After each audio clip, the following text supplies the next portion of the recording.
Президент Садыр Жапаров Түркиянын Стамбул шаарында Түркиянын ишкерлер чөйрөсү менен жолугушууда аларга Баткен облусуна инвестиция салууну сунуштады. Бул тууралуу президенттин администрациясынан кабарлашты. Мамлекет башчысы түркиялык ишкерлерге облуска өзгөчө макам берилгендигин билдирип, бул аймакта социалдык экономикалык өнүгүүсү аркылуу жашоонун сапатын жогорулатууну камсыз кылаарын белгилеген.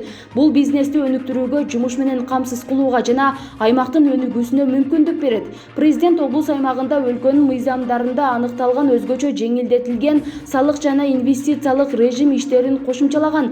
Ал түшүндүрүп бергендей, бул аймакка инвестиция салган ишкерлер салыктын 4 түрүнөн бошотулат. Алар мүлк салыгы, жер салыгы, пайда салыгы жана сатуу салыгы.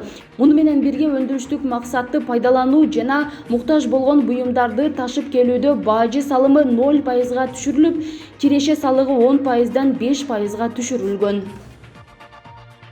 Индия жана Шри-Ланкада нөшөрлөп жааган жаандан 41 адам көз жумду.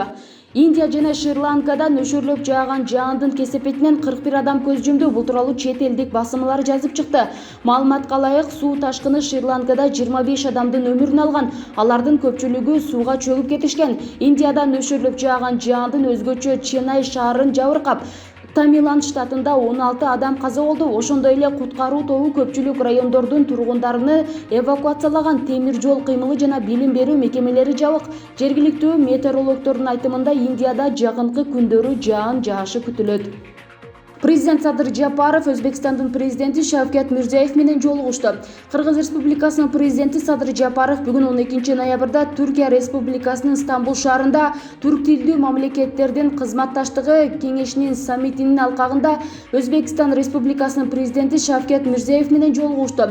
Өлкө лидерлери эки тараптуу кызматташтыкты, анын ичинде Кыргыз-Өзбек стратегиялык өнөктөштүгүнүн соода, экономикалык, энергетикалык жана маданий гуманитардык чөйрөлөрдө байланыштарды кеңейтүүнүн актуалдуу маселелерин талкуулашты.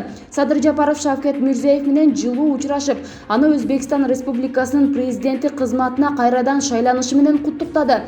Ал анын жетекчилиги астында өлкө мындан ары да мамлекеттик өнүгүүгө, маанилүү ийгиликтерге жетишерине ишеним артты. Президент Садыр Жапаров Кыргызстан, боордош Өзбекстан менен эки элдин кызыкчылыгын көздөгөн ар тараптуу кызматташтыкты мындан ары да бекемдөөгө жана кеңейтүүгө даяр экендигин билдирди.